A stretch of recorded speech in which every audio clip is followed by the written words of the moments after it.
Hola a todos, hoy nos metemos de lleno en una de las cuestiones más antiguas de la política, el poder y sus límites. Y lo vamos a hacer desde una perspectiva muy poco común, la de un texto milenario que, sorprendentemente, nos da un diagnóstico súper actual sobre la tiranía. Esta pregunta nos la hemos hecho todos. Seguro que a muchos les suena la famosa frase de Lord Acton: el poder tiende a corromper y el poder absoluto corrompe absolutamente. Bueno, pues lo increíble es que miles de años antes un texto no solo lo advertía, sino que proponía un diseño muy específico para evitarlo. Venga, vamos al lío. Muchísimo antes de que aparecieran pensadores como Locke o Montesquieu, el libro de Deuteronomio, en su capítulo 17, ya presentaba lo que este análisis describe como un plan súper sofisticado para un gobierno limitado. Y ojo, no hablamos solo de religión, para nada, sino de auténtica ciencia política. Según esta visión, el diseño se apoya en 4 pilares, como las 4 patas de una mesa. Primero, las esferas soberanas, la idea de que la familia, la iglesia, el mercado y el Estado tienen su propia autoridad, un origen que el texto considera divino. Segundo, límites reales para el gobernante. Tercero, una economía basada en la propiedad. Y cuarto, unas virtudes que se le exigen al líder. Y esta cita, buf, es que lo clava. El rey no está por encima de la ley. ¿Qué va? Tiene que ser su alumno más aplicado. La ley no es solo algo que le frena desde fuera, es una herramienta para forjar su propio carácter, para evitar que su corazón se eleve sobre sus hermanos. El poder, por tanto, es servicio, no dominación. Claro, la pregunta es, ¿y qué pasa cuando este plan se rompe? Pues este análisis no se queda solo en el ideal, sino que nos presenta 3 casos prácticos de cómo fracasa, sacados del mismo texto bíblico. Y no son solo personajes históricos, son auténticos arquetipos de cómo el poder se pudre. Y aquí los tenemos, Absalón, Abimelec y Saúl.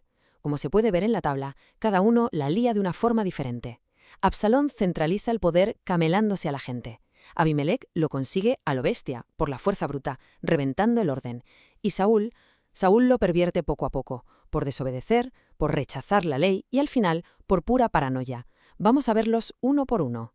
El primero, Absalón, el populista, un tipo carismático, encantador. Su estrategia es de manual. Se presenta como el único que de verdad entiende los problemas del pueblo y el único que puede solucionarlos, claro, pasándose por el forro todas las instituciones.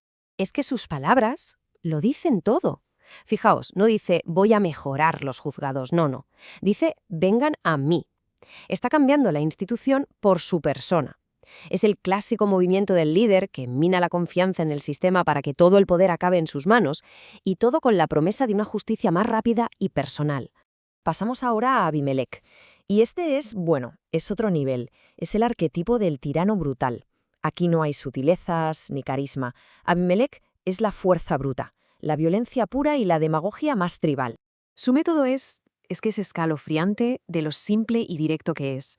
Primero, usa la demagogia. Apela a la tribu para conseguir apoyos. Segundo, elimina físicamente a toda la competencia. En su caso, a sus 70 hermanos. Y tercero, usurpa el poder y funda su reinado sobre la sangre. Es la tiranía en su estado más crudo, sin filtros. Y por último, Saúl. Su caso es fascinante porque nos enseña cómo la tiranía puede crecer poco a poco. No empieza siendo un monstruo. Su liderazgo se va pudriendo por la desobediencia, los celos y un miedo atroz a perder el poder. El punto de inflexión para Saúl, el momento en que todo se tuerce, es lo que el análisis llama obediencia parcial, que suena un poco técnico, pero es muy sencillo. Obedece a Dios, pero solo en parte, quedándose con lo mejor de un botín que tenía que destruir. Esa pequeña grieta en su carácter se va haciendo cada vez más grande, hasta que se convierte en una paranoia total que lo consume y le hace ver a David como una amenaza mortal. Y según esta perspectiva, el resultado de romper el diseño original es siempre el mismo, el colapso.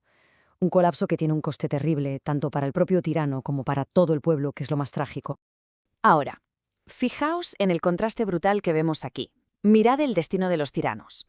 Absalón muere de forma humillante, Abimelec de una manera bastante patética, y Saúl se suicida. Se autodestruyen. Pero mirad a la derecha. El pueblo sufre anarquía, hambruna, invasiones. El precio de la tiranía, al final, siempre lo paga la sociedad. Este ciclo se presenta casi como una receta para el desastre, un patrón que se repite con una lógica aplastante. Todo empieza con el desprecio por la ley. De ahí se pasa a la concentración de poder, que, como no, lleva al abuso. A esto le sigue lo que el texto describe como un juicio divino, que provoca la caída del tirano y, finalmente, el caos social que queda a su paso. Y uno podría pensar, esto es historia antigua, ¿no? Pues va a ser que no. estos patrones son inquietantemente familiares. Estas formas de tiranía, con otros trajes, claro, siguen muy presentes hoy en día. Es que, si lo pensamos, resuena bastante, ¿verdad? La hipercentralización del Estado que se mete en la educación, en la familia, el clientelismo, el amiguismo político que pone la lealtad por encima del mérito, la regulación excesiva que asfixia la propiedad privada, o ese liderazgo carismático que se siente por encima de la ley. ¿A qué suena de algo? De hecho, el material original que estamos viendo pone el caso de Bolivia como un ejemplo actual de estas tensiones. Por un lado, fuerzas que empujan hacia un orden de esferas separadas, economía de mercado, autonomías regionales, instituciones. Y por otro, fuerzas que tiran hacia la centralización, intervencionismo, un poder central fuerte y liderazgos muy personalistas. Es el eco moderno de una lucha que tiene milenios. Pero claro, si el diagnóstico es antiguo, la solución que se propone también lo es. El análisis no se queda en un simple reajuste político. Habla de una restauración de principios clave para volver a un orden justo. Y aquí están los 5 principios que se proponen. Primero, devolver poder a las esferas, que el Estado vuelva a sus límites. Segundo, restaurar la propiedad como pilar de la libertad. Tercero, un liderazgo con límites, donde los líderes se someten a la ley, lo que el texto llama temor de Dios. Cuarto, la supremacía de la ley por encima de cualquier persona.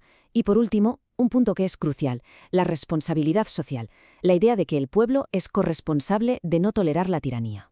Al final, todo parece reducirse a esta advertencia profética que es demoledora. La advertencia definitiva contra la tentación de poner toda nuestra fe y nuestra esperanza en un líder humano, por muy carismático que parezca. Así que, si nos tenemos que quedar con una sola idea de todo este análisis, es esta. Cuando un gobierno se aleja de ese diseño original de poder limitado y de servicio, el resultado es totalmente predecible. El tirano, devorado por su propio poder, se autodestruye. Pero la auténtica tragedia es que la sociedad entera paga los platos rotos. Y todo esto nos deja con la pregunta del millón, la que está en el fondo de todo este análisis. ¿El freno definitivo al poder es algo político, una cuestión de mejores leyes y sistemas de contrapesos, o es, en última instancia, algo espiritual, algo que tiene que ver con el carácter y la sumisión a un orden moral que está por encima de nosotros? La respuesta que da este texto milenario es bastante clara. Muchas gracias por habernos acompañado.